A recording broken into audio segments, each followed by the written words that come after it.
G'day, g'day. Well, I told you there were big things coming from BTB Lacrosse, and this is just the beginning. We've started to do some interviews, getting guys from the league, around the sport, the lacrosse world, and some interviews, players, coaches, parents, fans, everything like that. Um, this company is built to develop the game as a whole, so that includes players, coaches, parents, and fans, everyone, right? We want to grow the game and then develop the talent, right? So we want to get towards the players that haven't had the ability to grow up in the Whitbys and the Peterboroughs and stuff like that. We want to give them the chance to learn from the best players how to be the best and how to get to that next level. So in 2019 or 2020, we started this after the NLL was canceled for the year. We needed a way to get out, get our sticks in our hands, and this is something that Jordy Jones-Smith and myself, Austin Murphy, have always been passionate about, and we saw an opportunity, so we took it. First year, it was pretty hard with COVID-19, with all the restrictions and stuff like that. But even with all those barriers, we were able to make a footprint on the lacrosse community and start a foundation, bringing and developing the community around lacrosse. We started with training sessions. We've also got school programs coming. We've got team programs. We've got stuff for coaches, parents, stringing programs. We've got all that kind of stuff coming to you guys.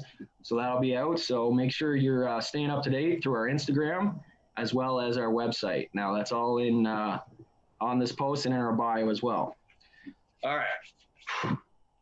Nerves are a little gone now, so we'll start it up. Time to get down to why you're watching. Drafted in the 2009 entry draft by the Buffalo Bandits, he went on to play 2 seasons there before being traded to the Edmonton Rush, where he would go on to win 3 national championships between the Edmonton Rush and the Saskatchewan Rush. He's won a Mann Cup and the Major Series Lacrosse. He's also a 3-time gold medalist at the World Indoor Lacrosse Championships. And actually in the 2019 gold medal game, the kid showed his offensive prowess, notching 2 goals. He is the proudest Western Ontario University alumni in the universe. He's had reconstructive surgery on his face and is somehow still better looking than half the league. Some of you might know him better as Cappy. My personal favorite is Captain Saskatchewan. He is Chris Corbeil. What's going on, buddy? Been a while. That was quite the intro. I think I only gave you about half those talking points and you improv the rest. So thank you for the kind words. Much appreciated. I'll take half. Better looking than half the league is pretty generous, I think. So I'll take that. You know what I was thinking about actually on the way back into town here is if we did side-by-side, I'm pretty much you. Just if we were – you're Captain Saskatchewan. If you were actually Captain America, I look like before you went into that little laboratory and then you came out looking like you. That's what it is. It's like pre, post, right? Before and after picture, right? I don't think you're giving yourself enough credit, but yeah, enough about our good looks here. All right, so let's kick it off here. Let's start at the beginning. How did Captain Saskatchewan get into lacrosse? What was it, family or what happened there? Yeah, so hockey was my first love. I grew up playing hockey, had a stick in my hands and skates on my feet from like the time from when I could start first developing memories. So it was around the time, I think I was 8 or 9 years old. I was playing rep hockey in Burlington.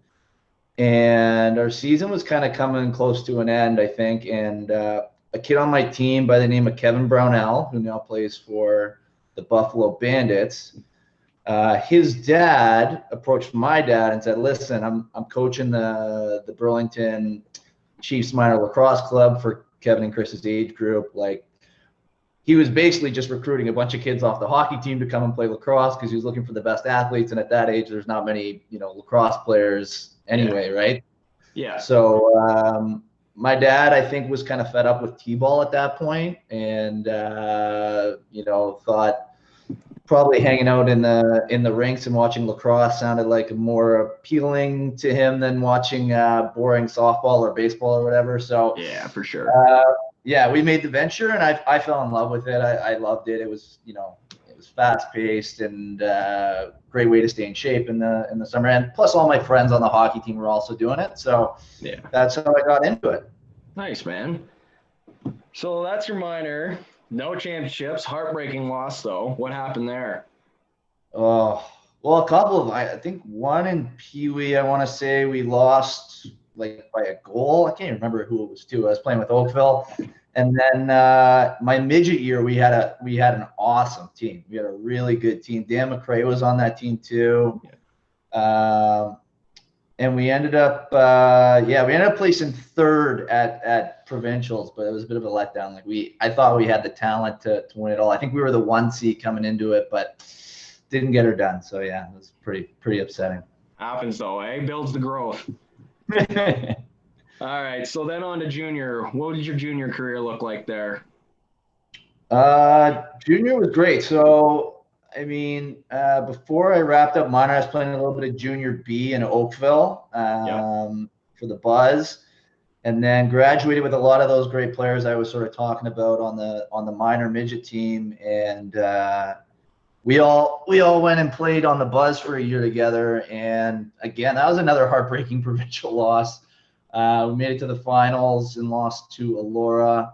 And then the next year I made the jump to Brampton to start playing junior. I was in a big rush to do that.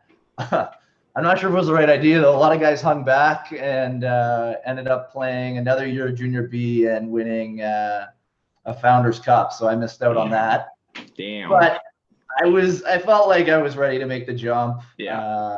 And wanted to be playing the highest caliber lacrosse I could. So, in retrospect, I am still happy I made that decision, and ended up going to Brampton and got treated really well there, and finished my junior career there. Played the next 4 years in Brampton. And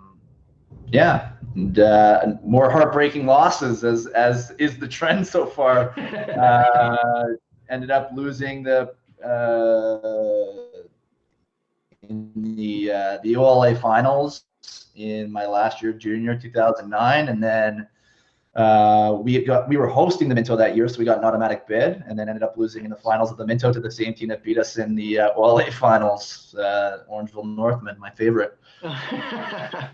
Damn, dude, you've had a lot of losses in the championships in your career, eh? Holy. Yeah, exactly. It made me so hungry for those championships in the NLL, I guess, right? Sometimes you got to lose to learn how to win, man. Yeah. That's the way it goes. Yeah.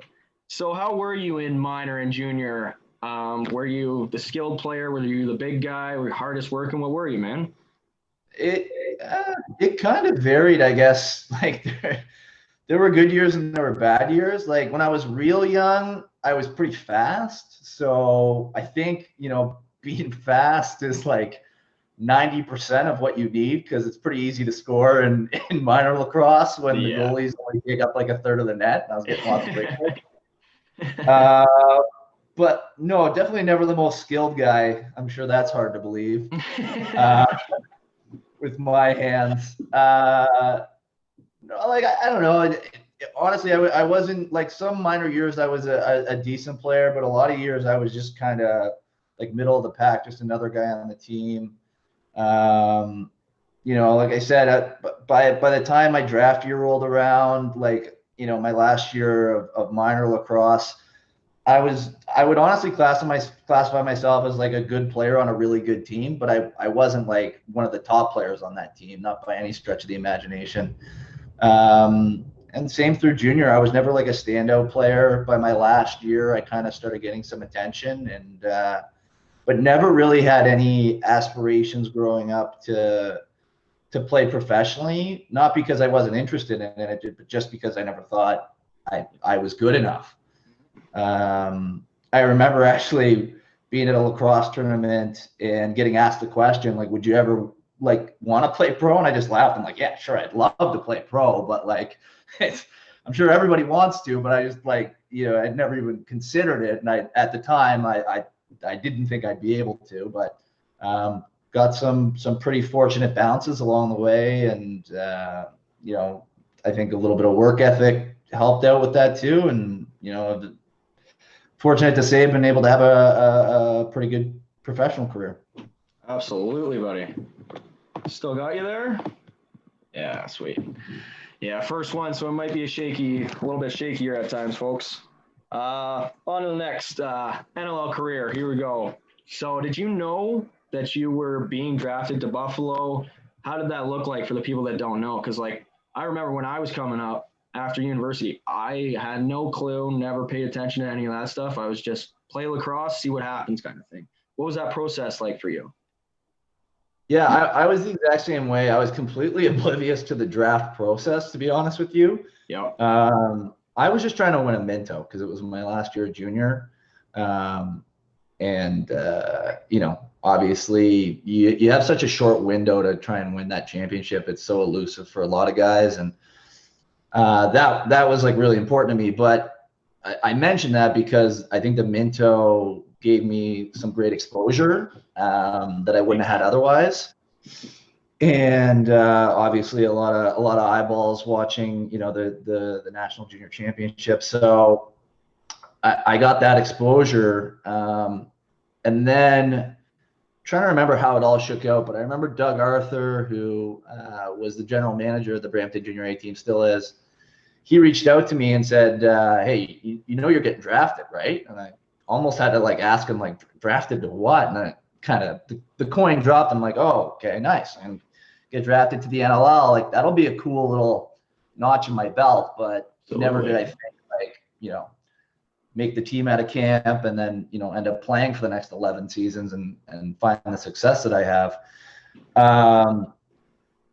But after he sort of told me that, I didn't get a lot of calls. I think I got a couple inquiries into, hey, I think teams just doing their due diligence. And it's funny, I think one of them was, one of the only calls I got was Jeremy Talevi, who has since come on as our defensive coach in Saskatchewan. But at the time, he was coaching with Edmonton. And he called me and just asked me what my plans were. And I gave him the truth because I was going to school at Western at the time and playing hockey full time there. And I just said, the hockey season overlaps with the NLL season. I wouldn't be able to make it work. Sorry. So I think Edmonton passed on me. Yeah. And then I got a call from Buffalo and Buffalo said, hey, just so you know, we're going to take you with the 15th pick we have or something like that. It was their first pick in the draft at the time. And he said, we're taking you, but he didn't ask me if about the lacrosse thing or the school thing. Talevi had done the homework to find out that could have been an issue, but Buffalo just called and told me, and I was like, oh, okay, nice. But I was just a nervous teenager. I probably should have said hey, by the way, I've got these other commitments that could get in the way. So anyways, long story long, Buffalo ends up taking me with that pick. I did get nervous because they traded up in the draft, and I was like, oh, they said they were going to take me with their first pick, and they ended up taking another kid, Clancy, out of Peterborough in the first round. But they did take me with the pick they said they were going to. And then, of course, rookie camp rolls around, and I sent them an email 2 nights before, oh, hey, guys, I got a game against Ryerson, so I'm not going to be at rookie camp. And, I'm amazed that I ended up somehow making the team because, I didn't even go to rookie camp, which I don't think they were too thrilled with. But, yeah. That's wild. 2 days before the camp, too. Yeah, it might even have been the night before. I just remember being oh, yeah, I think I'm supposed to be in Grimsby tomorrow for some camp. I'm not doing that. I've got hockey. Irresponsible. But ended up being able to attend the main camp because there was a break from hockey. And I went to main camp kind of with the thought process of this is a fantastic experience. I get if nothing else, I get to meet John Tavares, who's he's Wayne Gretzky of indoor lacrosse. This is cool, and it's a good workout to stay in shape. And never did I imagine I'd make the team. And then if I did make the team, my thought was always I'm gonna have to break the news to him that I'm kind of committed to the hockey thing, and that maybe this is something I pursue down the road. But that obviously all changed. Yeah. I'll say, because then in 2011, I believe, you were traded to the Edmonton Rush. And then, so that process, Keenan, it was by Keenan, and he traded up for someone else. I forget the name. And then he had some grievances coming to Edmonton, and then actually turned it and traded for you, I believe, is what I read. So that's what I read on there. And then you came in. So what did that transition from Buffalo to Edmonton look like? Is that accurate, or because finding all this stuff on everyone's lacrosse career is a lot different than hockey, right? Like everything's right there. This, I gotta sift through everything. Yeah. So when you're young, you're dumb and you don't realize stuff. But that summer, I was playing with the Brampton Excelsiors, and I was getting feelers, like looking back on it, from all these guys tampering, obviously, but guys on my team that played on other pro teams in the league. So guys that I played with in Brampton that were on different NLL clubs in the wintertime were kind of asking me like, so Corbs, like what's your status with school? How many years you got left? And are you able to make most of the games? Just sort of feeling me out on that front. Yeah. And at the time, I thought they were just taking an interest in me, when in reality they were obviously doing their due diligence for their general managers, because it was veteran guys too, and I didn't realize. And again, when you're young, you're dumb, and you don't know what you don't know. So in retrospect, it's sort of obvious that Buffalo was shopping me around. Yeah. I wasn't a great fit into their culture at the time, and I could admit that. Like I was busy with a lot of stuff in terms of school, and I was still really focused on hockey at the time. And it was an older group, and I was a younger guy. As you know, I don't drink. There was a whole slew of things, and just like the team bonding wasn't going well for me there, to sort of put it lightly or delicately. And that's not to say like, things were awful or really bad, but they weren't like they were when I eventually got to Edmonton. Let me just put it that way. Yeah. But anyway, I ended up getting a call from the general manager of Buffalo, and told me that they had traded me to Edmonton. Now, I think the pick actually was for draft picks, which eventually turned into Jeremy Thompson, who Edmonton ended up trading for later on down the road anyway. So pretty funny the way that sort of works out. But I remember getting the call, being told I was traded, which is kind of bad news. But then Derek called me, and that was a funny call, because he told me like, hey, Corbs, we just traded for you. We're really excited to have you on board. And by the way, I'm taking your buddy Kyle in the entry draft tomorrow. Because the dispersion draft tomorrow. And this is Kyle Rubish. This is Kyle Rubish. Yeah, Rubes. So the Boston club was folding at the time, so there was the dispersion draft for all their players, and Edmonton had the second pick in that. So we, sure enough, ended up picking Rubes second, and then in the second round, we grabbed another guy named Ryan Dilks, who ended up being a travel companion of mine and a pretty close friend, and another guy that we sort of built our back end around. So it was pretty interesting over the course of 3 days. Edmonton got me, Rubes, and Dilks, all Ontario guys, all D guys, and sort of changed the face of the Rush for, hey, we're all still playing there, 11 years later. I guess not quite 11, 10 years later. It's pretty crazy. Yeah, it's wild, the changes when you came in that started to happen there with Keenan. When you first got there, obviously it was a tough first season with Derek there. You guys were 6-10 in that first season, and then after that, it seemed to come together more and more. But it was like a quick turnaround. All of a sudden, you guys were just a powerhouse. Did you guys know that was coming, or? So Murph, 6-10, but not sure if you know this, 5-goal lead in the NLL championship game that year. Yes. So this is another thing I wanted to get to. Yeah, very bizarre. So yeah, we got there. Honestly, I got hurt that season. What did I hurt? I broke my foot. So we were losing. I wasn't used to that. Not that we had a great team in Buffalo, but we were a winning team and always like made the playoffs. And yeah, in Edmonton we weren't doing great. And then I got hurt, and I think the team did start to rattle off some wins. So I was like, oh, maybe I'm the problem here.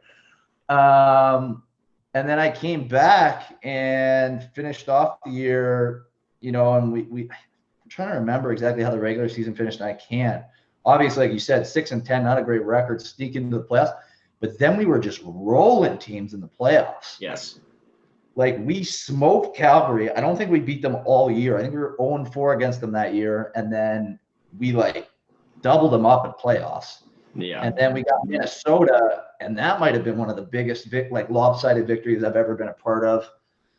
And then it's like, what just happened? We're now playing for an NLL championship. Like, who saw this coming? Yes. I remember there was rumors that Derek was going to get canned like halfway through the year because our record was so bad. And I mean, in retrospect, what a mistake that would have been. It's pretty good move of Bruce deciding to stick with him. But yeah, and then we get to that championship game and we were rolling. We were up 5-1, and halftime rolled around and we just lost all the momentum. I think we ended up dropping it 9-6.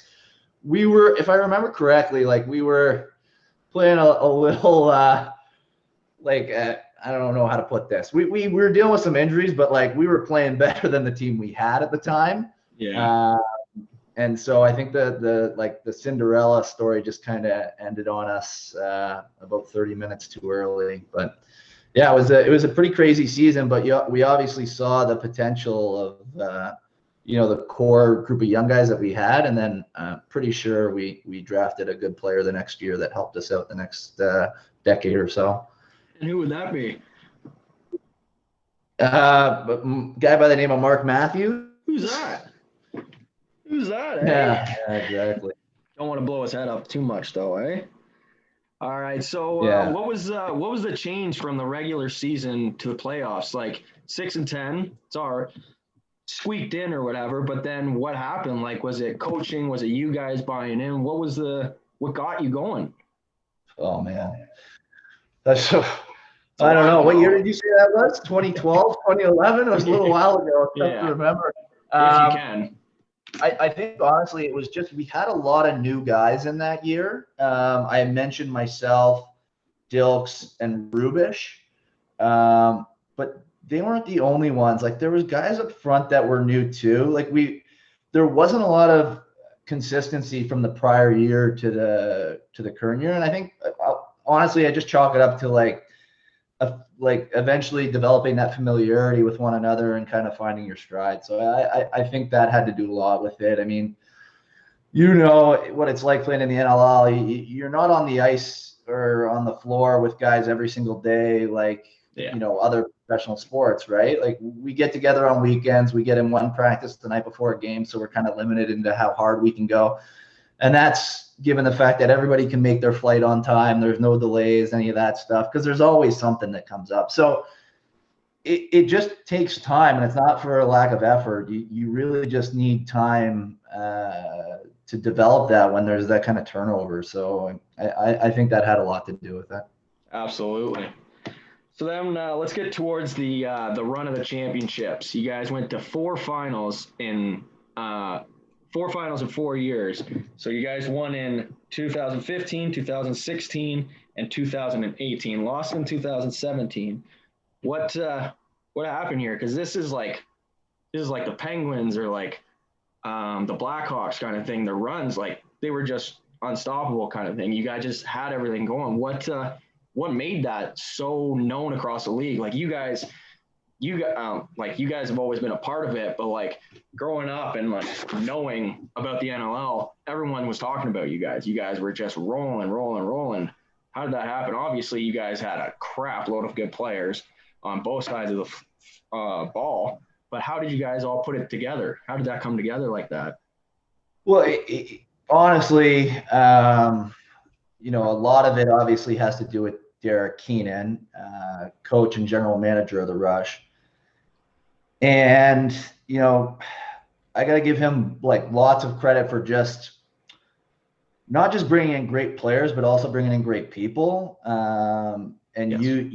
you get to, you're a part of that too, Murph. You've been with the team now for a little while, and you get to see it firsthand, because I think everybody, it's pretty rare you would find somebody that doesn't, like their team and playing with that stuff. But I really do truly think we had something quite special in Edmonton/Sask with the Rush organization. And Derek had a great way of not just bringing in great players, but great people. And on top of that, like he's quite savvy as a general manager. Let's be honest. He's been on the right side of a lot of trades that played out very well for us. He's drafted great players. Like, we haven't missed on too many of our draft picks, if any, especially the by that I mean like the top end guys, like first and second rounders. And Absolutely. you just look at, the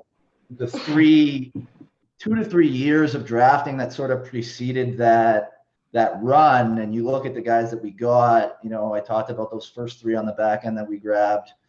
But then you get, Matthews, Church, Ben McIntosh in I believe 3 consecutive years. Like, yeah. Honestly, it would have been terrible if we weren't winning. Like, it's great. It's crazy the kind of talent we had, right? And then to top it all off, like, anybody that plays with any of those guys knows they're like, as great players as they are, they're even better. They're even better individuals. So, yeah, it's I'm pretty fortunate to be a part of it. Just, I'm just grateful that, things played out the way that they did for me, and that, I was able to ride the coattails of so many of these great players and, be a part of these achievements, because it really was something special, those 4 years. Yeah, just look back pretty fondly. Yeah, absolutely, man. It was incredible to watch. So congratulations on that for sure. As we're talking about it, what was your favorite championship? Which was your favorite run or anything like that? Like, I want to know which championship meant the most to you, even if it was the loss in 2017 or whatever. Which was your favorite run that kind of stuck with you, kind of thing? Wow, that's a really good question. Oh, they were all really different, right? So 2015 was special because it was our first. We knew at that time, actually, we were leaving Edmonton. The team had been there for about 10 years, and to be able to win one before we left was really special, because you wanted to reward the fans that had stood by you through thick and thin, and sort of went through those 10 years. And then that year, Derek Keenan had also lost his wife, Wendy. And that happened at the start of the year. We actually started the year without him on the bench, and then she passed, and he slowly made his way back. And, that was a pretty emotional one. And for it being the first one, it was really special. And I think the one I'll always remember the most. Mm-hmm. And so I'll have to go with that one. But man, each one was so cool. Winning it our first year in Sask was great for, like, all new reasons. Like, we finally had that. We found this new fan base that was so devoted to us, like, so supportive. Essentially what we were looking for in Edmonton that we weren't able to capture. And this whole community that was behind us, and suddenly we're the talk of the town, and we end up winning it on home soil. Like, that was pretty cool. The way things, like, shook out for us in 17 was devastating. And then to be able to come back in 18 and make amends for it was great. So they're all really special, but I guess I got to go with the one in 15, the very first one. It was, really emotional. I think I was doing a lot of crying. That's awesome, man. That's so cool. You just mentioned it there, and I didn't have this in my notes, but I'm glad you brought it up. The Saskatchewan fans, they are nuts. They are nuts. Yeah. I remember, like, I was drafted in 2017, didn't make it because you guys were ridiculous, but finally got to play there this year. Holy, the crowd is nuts. What is it? Like, people are driving like 12 hours to come to games and stuff like that. And it's Saskatchewan, right? Like, everything's pretty spread out and people are filling the arena. What was it? Like, why? Is there anything better than playing at Saskatchewan? Like, It's yeah, you said it, man. It's a really cool experience, and man, just I'm a lucky guy. Like this interview's shed a lot of light on that. It's it's so much fun playing there, and like to try and pinpoint what it is, I don't know. I think, well, one, it's that type of community, right? Like Saskatoon feels like this place that the people there are really, and sorry, I say Saskatoon, it's really a province-wide thing, so Saskatchewan. Um, the people there are like, they take a lot of pride in their community, right? And they embraced us. And the reality is we're outsiders. Like we didn't have any native Saskatchewanderers on the team, but they treated us like we were their own, and they embraced us with open arms. And I think, it's just playing in an area that has that, like, it's that perfect size to be big enough to support a pro sports team, but not so large that we're overshadowed by other professional sports teams or things that are competing for your entertainment dollar, right? Like it's sort of that sweet spot. And then I think also the fact that we came in there as a defending champion and retaining a lot of the players that we had the year before. We were coming in and we were winning games, and that makes it a lot easier for a fan base to get around you initially, right? Like I see the struggle that a lot of these new franchises have, because they're coming in and they're developing through the expansion draft and the entry draft, and it takes years before you're able to acquire the talent to make yourself competitive enough to compete for a championship. And we came in there and we were able to do that off the hop, which made things a little easier, I'm sure, for the fan base to get behind. So sort of that culmination of things has sort of translated to this beautiful creation that is a Saskatchewan Rush home game that you've been able to experience. Just wild, loud, exhilarating, gets the adrenaline going. It's a ton of fun. It really is like nothing else, actually. Like, yeah, it's a dream come true, but then even after it's come true and you're playing like mid-game, you're like, wow, I can't believe this crowd, right? It's hard to believe it. It doesn't happen all the time, but I have told people that there's been times I've been like on the bench or even on the floor during like a TV timeout, and it's getting close to being like plays getting close to being blown in, and I've kind of like walked over to Rubes or maybe Dilps or somebody, and maybe it looks like I'm like talking about the setup of the offense or something like that, but I'm really just like, how sick is this? Like that way, or like the chant is really loud, whatever it may be, right? Like you just kind of step back, because the reality is, like, I don't know, that's what you dream of as a kid, like playing in front of tens of thousands of fans, and the fact that we're able to do it is pretty special. Absolutely, man. Let's switch it up here, because not only are you a very good lacrosse player, but you're also very intelligent from our meetings.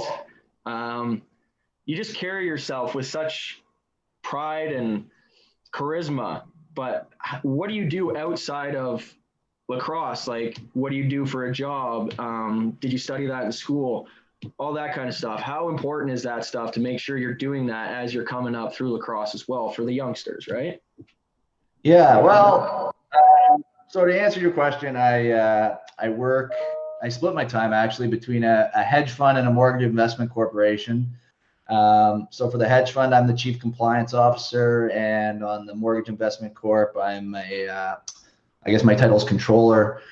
I went to school at Western. I went through their business program at Ivy. I knew I wanted to get into business, and I was fortunate enough to sort of get into that world through a guy named Jason Donville, who owns Donville Kent Asset Management, which is a hedge fund I work for, and he's a part owner of the MIC as well that I work for.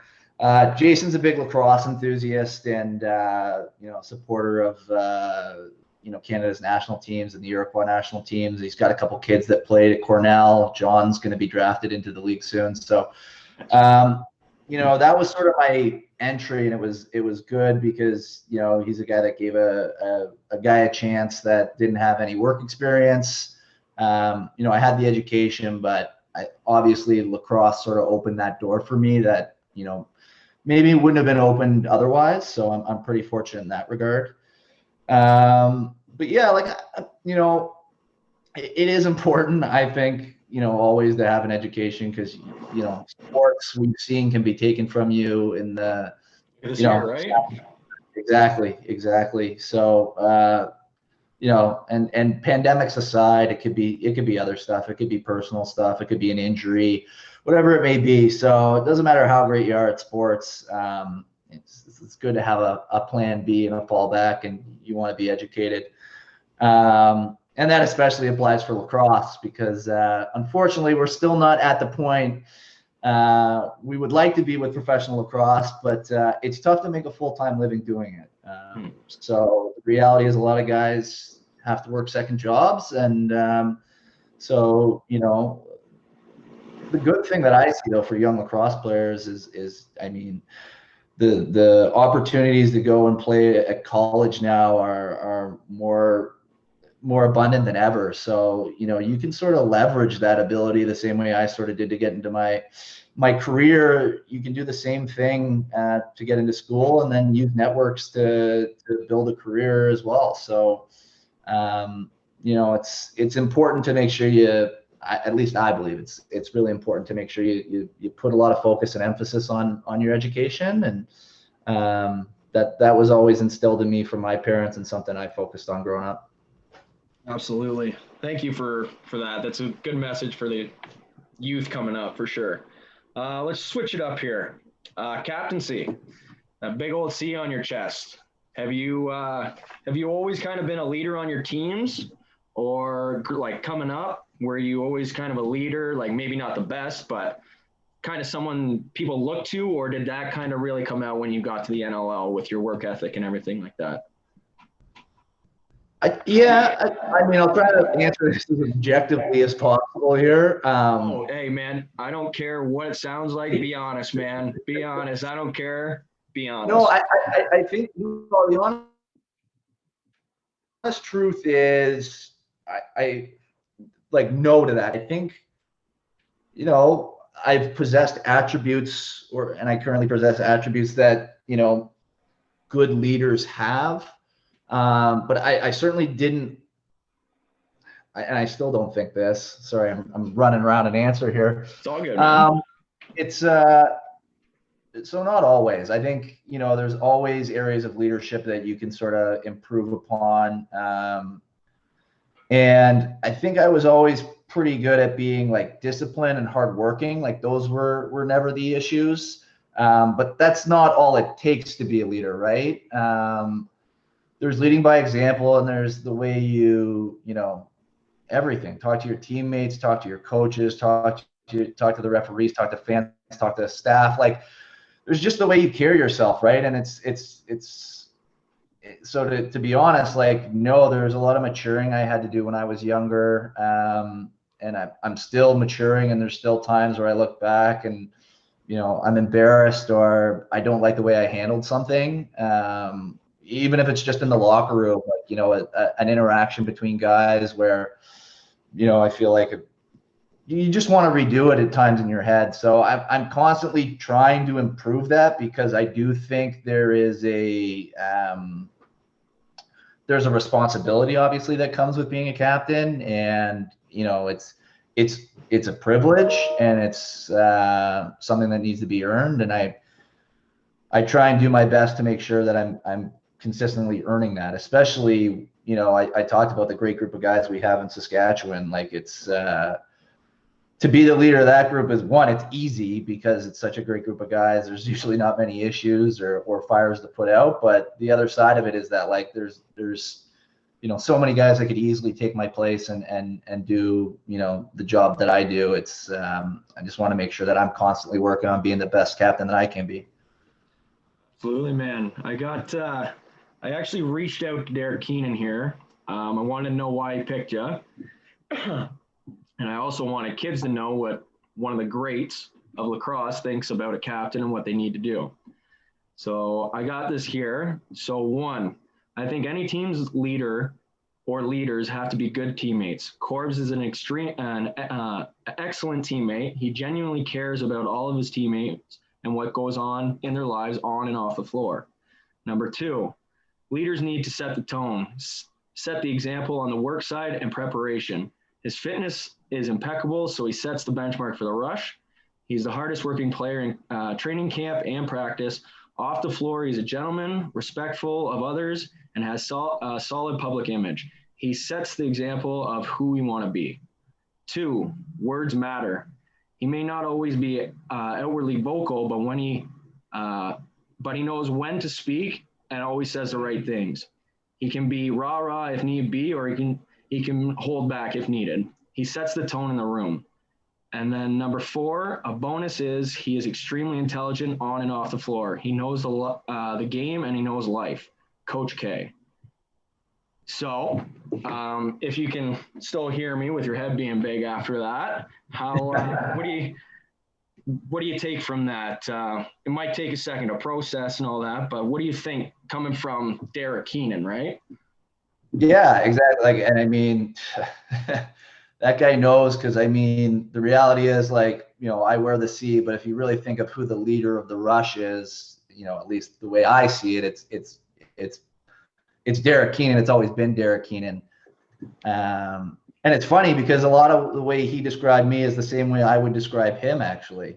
And I'm sure most of the players would agree with that. So, I mean, it's an honor to hear him talk about me like that. I mean, Derek and I have had a great relationship for a number of years, and I owe so much of my success to him. But yeah, like all he said, I hope I do, and I'm sure you're rolling your eyes hearing a little bit of that. But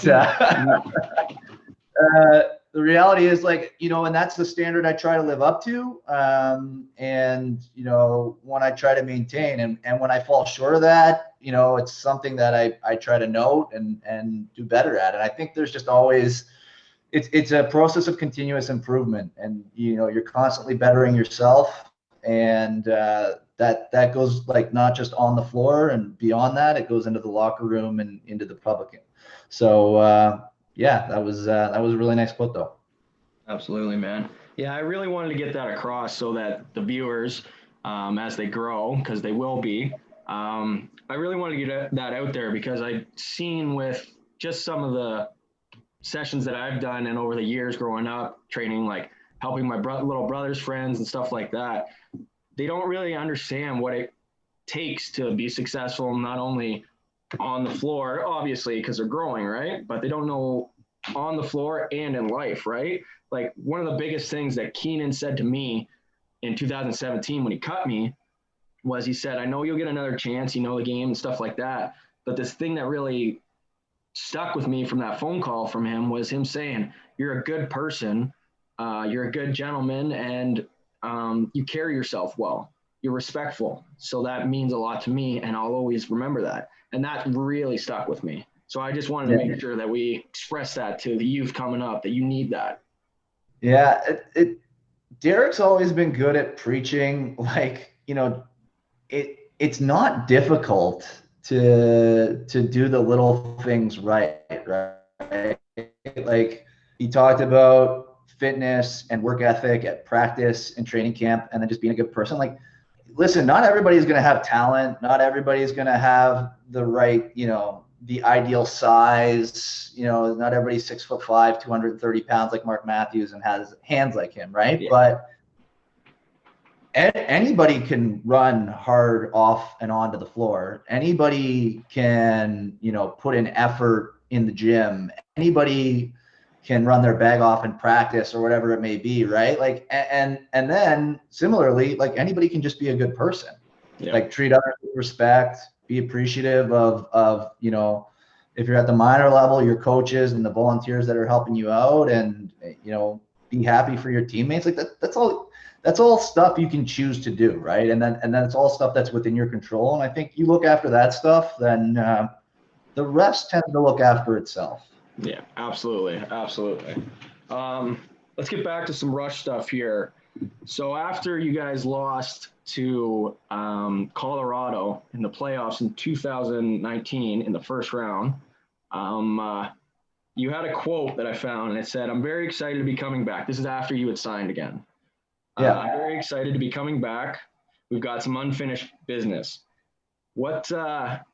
When was this quote taken? Was it right after the game, or no? This is when you got signed again. So, what was going through your mind? Like, what were you guys thinking for the next season? What happened in that first round that really lit the fire under your ass? Right? Yeah, it was 2019 was a tough year. We lost Jeff Cornwall and Ryan Dilks, who were two really important pieces of our back end. But with that being said, we in my eyes, obviously I'm biased. We still had the best team in the league. And I really thought if we were playing our best ball, we were beating anybody on any given night. But we were having more difficulty and more trouble than we had in prior years, like that 4-year stretch that we had talked about from 2015 to 2018. And obviously a lot of that had to do with those two guys we were missing. But I think a big part of it had to do with complacency as well. And we were finding it hard to get the team motivated and at the level it needed to be in terms of preparation and like work ethic throughout that entire season. Like it just felt like we were playing down to our opponent's level a lot of the time. And it was just different. It felt like a different year. And then, we had that loss to Colorado, where Colorado, like with a roster that didn't have many big names on it, aside from, well, at least on their front end. I don't want to discredit that. They actually had a really good team defensively, and Ward between the pipes is, one of the best, if not the best. But, they didn't have the names up front that we did. And they outplayed us. And it was a really tough one to swallow because it felt like, we were the better team. We just didn't play better. They were the better team that night for sure. So, my contract was up and it didn't feel right to go out with, the run we had in Saskatchewan. It didn't feel right to sort of end things on a playoff loss, where I felt like, we were just outplayed or out hustled, outworked. So that's where the quote came from. I was excited to get back for last season and, get back to the winning culture. And I think we were closer back to form. We got back Jeff, we got back Ryan, and the boys had that hunger and that tenacity previous year. So do you think that losing in the first round there, when you guys know how good you were, do you think it was humbling to some of the players and kind of a step back? Because like I said before, everyone knew about you.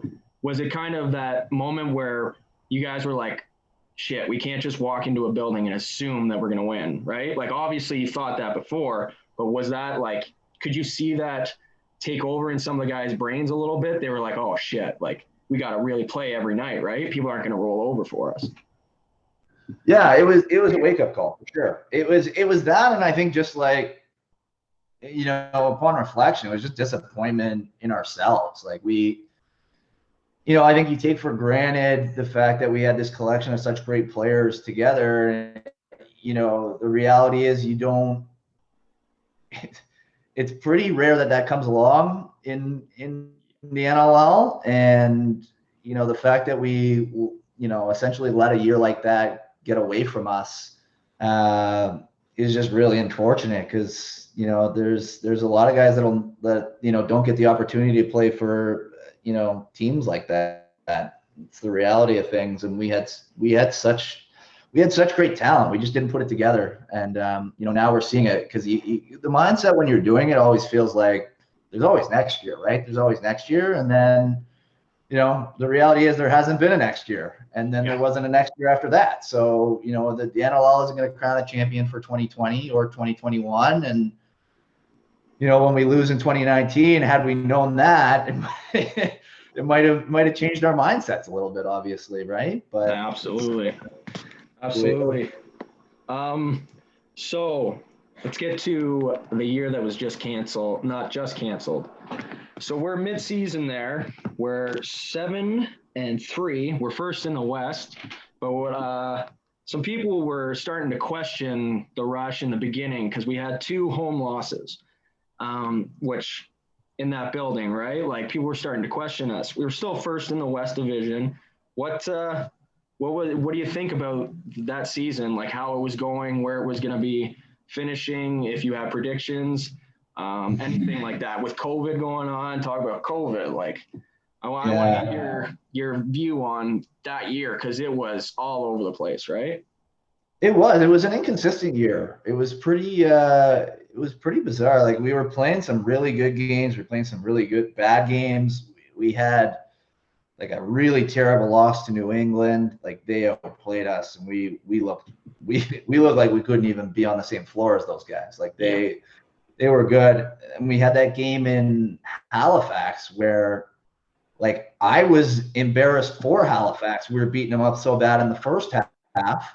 And I honestly, I turned to Dilks and I was like, this isn't good for like a new like franchise like this, like an expansion team. You know, this isn't going to bode. Their fans are going to turn on them, kind of thing. We can't be beating them this bad in their home barn.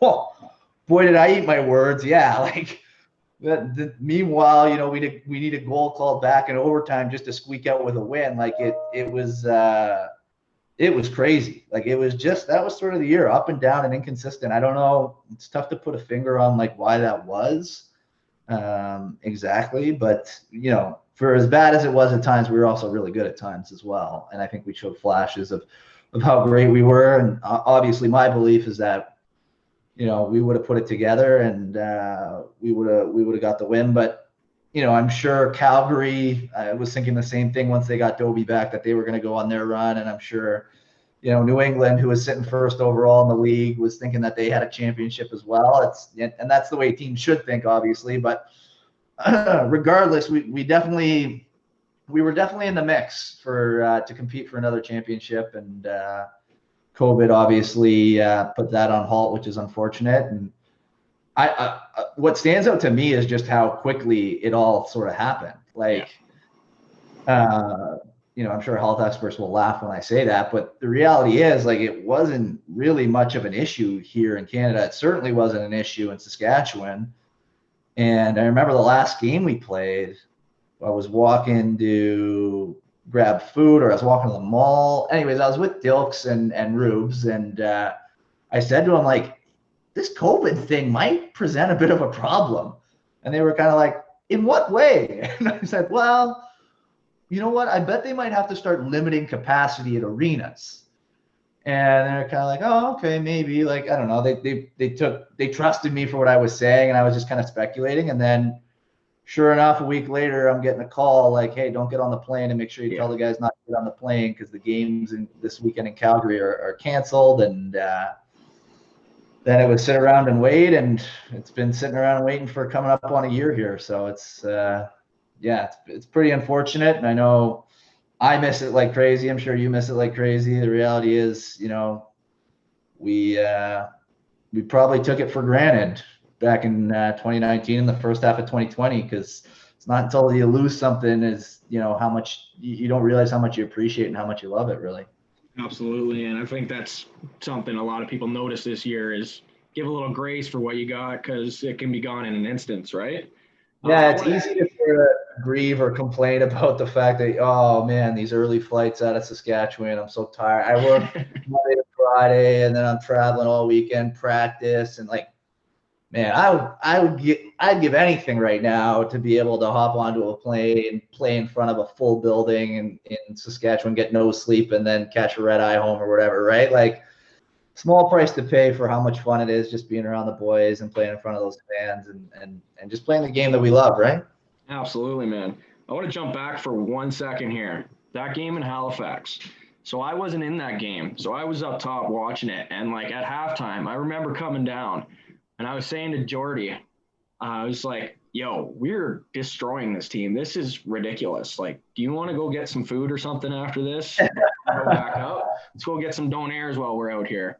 And then the second half started and they started scoring. I was like, all right, just a little run. And then you got like, we didn't stop it. And I was like, oh, this is not good. And me and Jordy are kind of like looking at each other kind of thing. And you could feel it. You could literally feel it because we're out in the crowd, right? You could feel the crowd getting louder and louder and all their team buying in. And it would like, at that time, I was like, this is the loudest building I've ever been into. I was like, half these people don't know what lacrosse is. They don't know what's going on, and they are louder than anyone I've ever heard. It was unbelievable. That is definitely a lacrosse town. Yeah, that was something special. And it was funny. My best friend lives in Halifax now, and I've got a lot of family that are from Nova Scotia. My mom's side of the family is originally from out that way, so I had a lot of you did. aunts and cousins and all kinds of people at this game, and then on top of that, my buddy and all his friends and family as well. I was asking for lots of tickets for that game. And it was funny because I saw them after the game, and I'm so relieved we won because, this was an important game to me because aside from like a game at home, maybe in Toronto, that this was probably the game that most of my family was going to get to see. Yeah. And for a lot of my family, the first time they had ever seen lacrosse, but then see me play as well, right? Like there was that. But then secondly, I was going to be in a really sour mood if we ended up blowing like a 10-goal lead or whatever the hell it was. So I'm relieved when I get there. And most of my family was like upset that we had pulled out the win. And I'm like, what are you guys talking about? They're like, well, we're from Nova Scotia. Like, we got to cheer for the Halifax team. And I'm like, what? This is your allegiance? Like, the Thunderbirds who have, been here for, I think, like, at the time, 3 months versus your cousin or your nephew or whatever the relation was. So I was slightly offended, but I saw like firsthand how that game sort of captured them. And that these weren't like season ticket holders. These were, this was our first game. But by the end of the game, like we're ride or die with the Thunderbirds. And I'm like, oh my God, this is nuts, but okay. So yeah, it ended up being a great game, obviously. And it's pretty funny because as bad as we were beating them, like you mentioned it, like, obviously Halifax is that team's stacked. Like they got a great team. Yeah. Like back end, like the front end, like that's a really good team. And we were beating up on them, and it was like, what is going on? But the same thing happened in the second half, just the other way around. Like they were beating up on us, and I think we're a decent team. So it's amazing how much momentum could swing in a single game, and I've seen it so many times in lacrosse. It's crazy. Yeah, absolutely, man. All right, we kind of talked about it here, but Ryan Delks came back, and then you've got guys like you, Kyle Rubish, Jeff Cornwall, Jeremy Thompson on the back end there. Trying to figure out how I want to phrase this. How critical was that to your team's success over the years, as well as all of you guys are great athletes and lacrosse players? How do you guys put it all together all the time? And like, how do you guys train as you're getting older? How do you guys train to maintain that high level of play? I think I'm the only one that does. Do Rubes and Dilks work out? I don't. No, they're gonna kill me for saying that. So firstly, the one guy you omitted, he's no longer with the Rush, but Brad Mitski's he's the OG. And I think, when Derek was sort of building the back end out, Mitski was the first sort of pillar of that, and, helped us win all those championships and was obviously, a leader and a big part of all that stuff. But he was sort of the prototype, I think, for what Derek was looking for. And you mentioned it, like, not just great lacrosse players, but like solid athletes too. And the idea being, we're going to play pressure defense, and that pressure defense has evolved over the 9 or 10 years that I've been playing with the Rush. But the idea behind it being you want to sort of, swarm the opponent while they're in your own end and take away their time and space. Because the reality is, when you're playing against the best lacrosse players in the world and you give them time and space, they're going to make the right play, a pretty great play more often than not. So you just want to take that away. Or why I think it was so critical to find guys that fit that sort of that build, right? He wants tall, sort of lanky, athletic guys that are fast and can sort of prototype that he was looking to build the defense around. Absolutely. And then, in terms of the training stuff, I don't know. He's got to do his own thing. Like I know Dilks, he's at the Fire Hall now, so I think he does most of his workouts while he's on the job there, and that's easy for him. Rubes is like the most naturally athletic guy you'll ever come across, right? Like It's insane. It's insane. You know, he's never lifted a weight in his life, and he's stronger than I'll ever be. It's insane, and like I devote like a lot of my time to that, and you know, for him, I think, you know, the emphasis is more on just conditioning, and I've seen him around our neighborhood here in Liberty Village, running around. So it's good to know he's staying on top of his fitness, even though we're in the amidst the pandemic and there's no season going on. So it's tough, and that's where the discipline comes into play, though, with playing in the NLL. And you know this, like, you know, guys got to stay on top of their own workouts, and you got to find what's right for you. And it's we don't have the luxury of, you know, having, you know, private gyms that we can go to that are, you know, run by our teams or personal trainers that work with us 24/7, and just the ability to focus on it full time, because most of us do have these side jobs. So you got to work around all that stuff, but that's part of the challenge. And I think, you know, guys that are able to sort of adapt to that and find a good way to stay on top of it are the ones that find a lot of success, or at least lasting success in this league. Very good. Very good. Nothing. I don't have a question about any of that. All right, let's get on to some fun stuff here. We got some questions from some people here. So, when you your first championship with the Rush, after that game, how many burgers did you eat?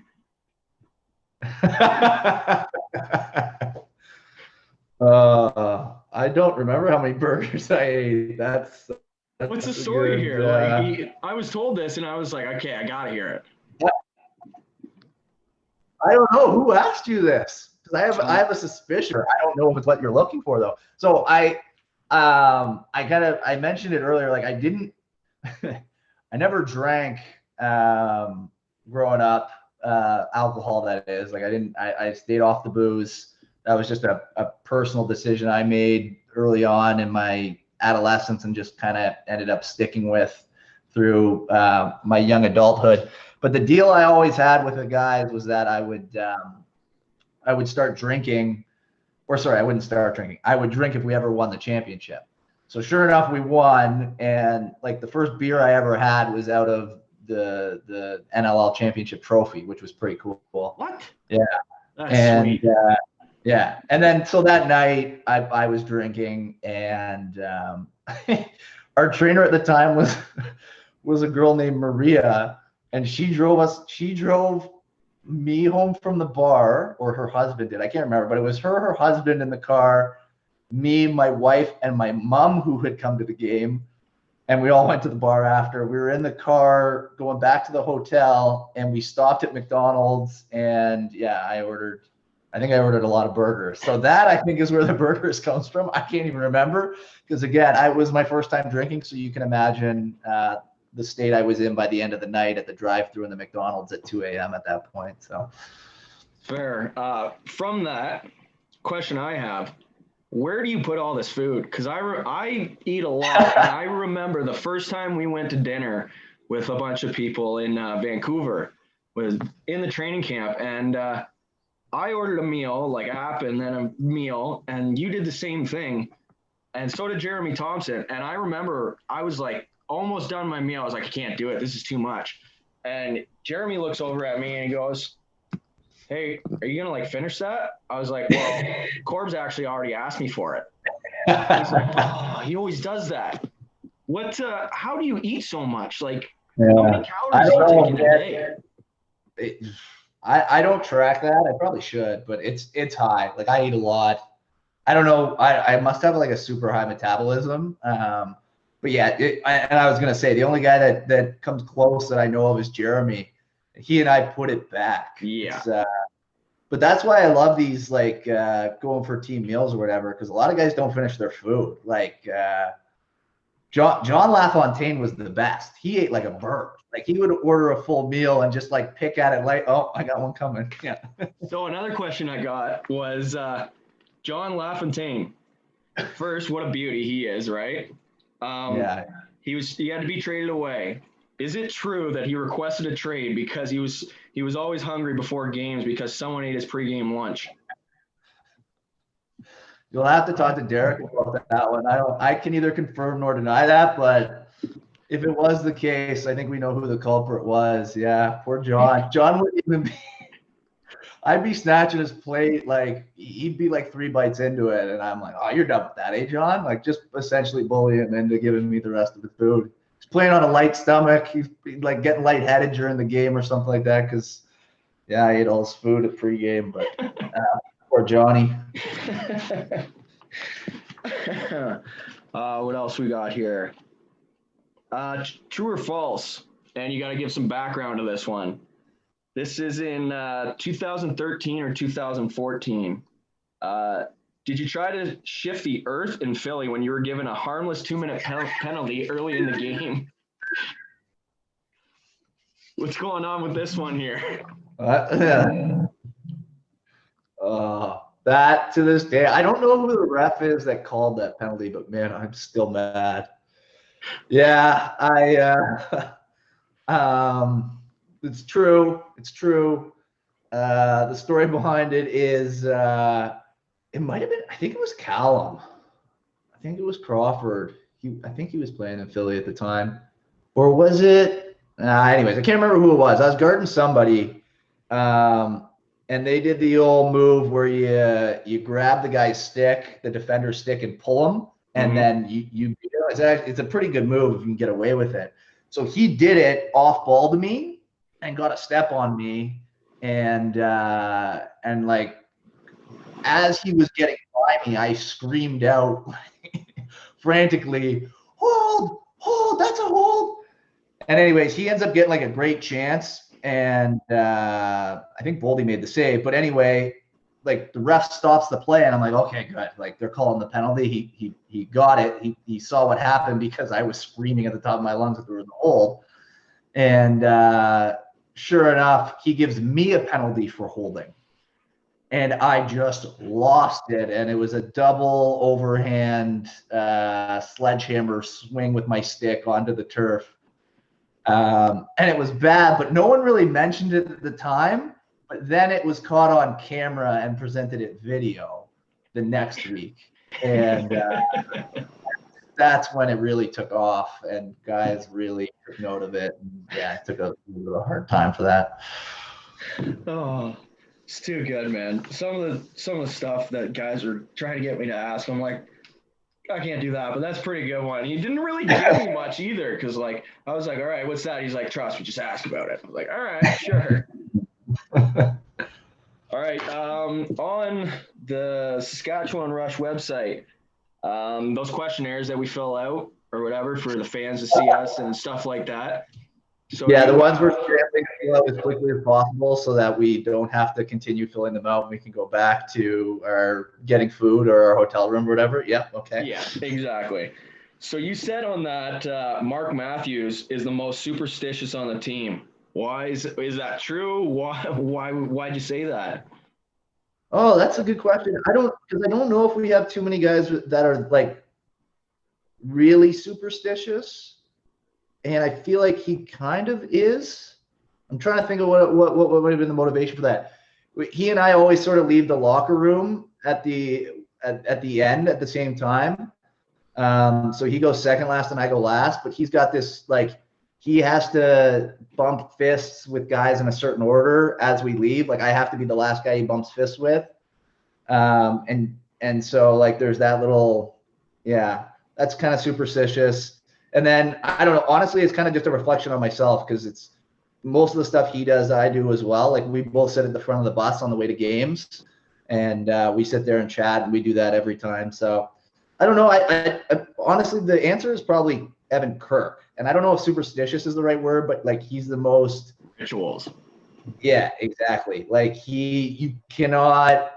My biggest concern showing up to the rink is like making sure that Kirky is on board with the time slots that we're given to go out for warm-ups and making sure he's getting enough shots and reps in because yeah, he's pretty like disciplined and regimented with that whole process. And each arena has different rules for when you can go on the floor and how long you're allowed to be out there for between warm-ups and that kind of stuff. So yeah, superstitious isn't the word for Kirk. It's probably regimented, but he's what comes to mind when I sort of think in that realm. Absolutely. I noticed that in my short time in the room with him. I was like, don't screw with this guy when it's pregame or anything like that. I noticed that real quick. I think that's probably just goalies in general. Like Aaron Bold was the same, and those are the two goalies I've dealt with the most. But yeah, I mean, and I don't blame them. Like I'm sure I'd be like that too. Couple more here. So 2019 World Indoor Lacrosse Championships. Canada takes the gold. Chris Corbeil starts to celebrate. How was it? How was the celebration? And who were you dancing with? I got asked by a couple people to ask you about this. How was it? Was this the start of Cider-Geddon? Yeah, that was Cider-Geddon. Oh man, I had the booze blues bad after that one. That was, yeah, I've touched on it a couple of times. Not much of a drinker, but I do like to celebrate championships. So, yeah, I was drinking way too much after we won that one in celebration. And yeah, some video surfaced of me dancing with Eli McLaughlin of the Colorado Mammoth late at night, which is pretty funny because of all the guys on that team, Eli might be the guy I talked to the absolute least throughout the course of that tournament. Like, you know, he and I got along and stuff, but like it was just the way it sort of shook out. You know, you spend more time as a defensive guy with the D guys. And, you know, Eli was like one of the younger guys, and I think naturally gravitated towards like just what it was. Like I didn't talk to Eli a whole lot during the course of the tournament. And then at the end, you know, we win it. And I think I'm dancing with him in the conference room, you know, with a few ciders in me at that point. And yeah, we're what were we doing? We were like line dancing or swing dancing. It was more embarrassing for me than it was for him, that's for sure. But it's like it was so stupid. And I look back, like, just the worst place to get drunk because you get drunk with like your teammates on the rush. It's like one thing, right? Like those guys know you, they know, but like there was a lot of individuals there that don't really know me that well, right? Yeah. Like we got to know each other over 2 weeks, but family and stuff were there as well. You got coaches from around the league that, you know, have only known you really personally for a couple weeks. And, you know, I was embarrassing myself pretty good in front of like Kurt Malosky and, you know, a bunch of guys from around the league's family. And they're probably like, that Chris Corbeil guy's an idiot. So, sorry to you never do it. What's that? Sorry? Little do they know that you like never do it, right? Yeah, like some booze bag or although they wouldn't have thought that if they saw how drunk I was off of a few ciders. But yeah, the funniest line I got was from Ted Cordingley, who was our equipment guy, our trainer there, and or our equipment manager, and he's the equipment manager for the Bandits. And I can't remember if it was the next morning or the next time we saw them, and we played Buffalo. But he gave me the like, yeah, Corbs, I had never seen that side of you before. But it wasn't like a ha-ha. It was like I'm really starting to rethink my views of you here. And I was like, yeah, I'm sorry, Ted. I've let you down. Oh, that's too good, man. It's too good. All right, let's do one more here before we go. If you got one. Best Dilk story. This is my question. Yeah, of course. I've got endless Dilk stories. I was trying to think. He and I got into like a radio battle one time that was really funny. That won't be my story. But ask him about that because I can't remember the details specifically. But I chirped him on the radio, and then he called the radio back and got on the air to defend himself, and then chirped me. And then I got another interview on the radio, which was hysterical because it was all done through like Edmonton media. And at the time, they didn't have much interest in the Rush. But they're like, oh, well, this petty drama between teammates, like we'll take that as entertainment. So we kept like going back and forth on the air, but that was funny. My favorite Ryan Dilk story is a prank that was pulled on him by Dan Dawson. So it was after we had just won the 2011 Man Cup championship with the Brampton Excelsiors, and Dan was the captain of that team. And we were in Langley, and we were back at the hotel celebrating, and we're all just crammed into this hotel room. And Dan had just spent the previous couple seasons with Boston, who I mentioned previously in the interview. They ended up folding, and so this dispersal draft had just happened before the Man Cup. So Dan decided to pull out his cell phone and call Dilks. And he calls Dilks under like a disguised number because Dilks had just been drafted by Edmonton. So Dan Dawson calls him pretending to be Derek Keenan. And it was the funniest prank call you've ever heard in your life. So he's asking Dilks the most ridiculous questions, but like the guy's completely deadpan. So Dilks thinks he's on the phone right now with Derek Keenan. And the backstory is, I guess Derek hadn't talked to Ryan after he had drafted him. So Dilks is like, oh man, this is like the first call I'm having with Derek, like my new general manager. I want to make sure like I impress him and I sound, well-spoken, and, he knows I'm excited to play and all this stuff. And he wants a chance to sort of crack the team, because at the time, Dilks was still, I think, like a young guy and maybe considered a fringe player. So Dan starts asking him about what he thinks of the new mascot. He asks him like what he'd been doing, and Dilks had just got back from Cancun, and he's like, oh yeah, this is in Cancun with some friends or some family or whatever. And he's like, oh, okay, so tell me about your training down there. And Ryan's just on the other line, and I just remember dead silence. And Dan Dawson kept saying this one line. He kept being, yep, go ahead. And Ryan was done talking. Ryan was like, oh yeah, well, to be honest, I didn't get in much training down there. It was it's difficult with the all inclusive, but now that I'm back home, I'll make sure I'll be getting into the gym and focusing on my fitness. And then Dan would just be like, go ahead. Oh, well, like I said, I'll work on and Dilks just had no idea. So this went on. It was hysterical. And just the funniest prank call, and watching Dilks squirm trying to talk to the Rush mascot was, and talk about what he thought of the new Ultimate jerseys, and just the ridiculous questions that Dawson kept putting to him. It was pretty priceless. So that's my funniest Dilks story. But there's certainly lots of them. Well, that's it for me. Any questions or anything from you? No, man. You signed a deal, right? You're back with the Rush? Yes, sir. I'll be back. I can't wait. I was pretty pissed to get that message in the group about the bubble not happening or anything. I was pretty pissed, but next year, man, I can't wait. Yeah, it was pretty disappointing that we weren't able to figure out a way to get the bubble going, but yeah, I know. I think we'll all be chomping at the bit. It should be exciting, and with expansion coming to the league, and yeah, I don't know, good things ahead for the NLL, and hopefully put all this stuff behind me. But yeah, it was fun. Thanks for having me on as the first guest. I hope it was everything you were looking for, and hopefully something to build off of, and good luck with building this thing going forward. Absolutely. Thanks, buddy.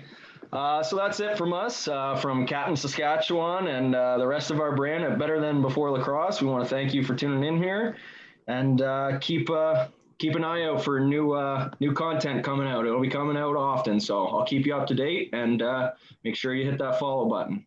Thanks, guys.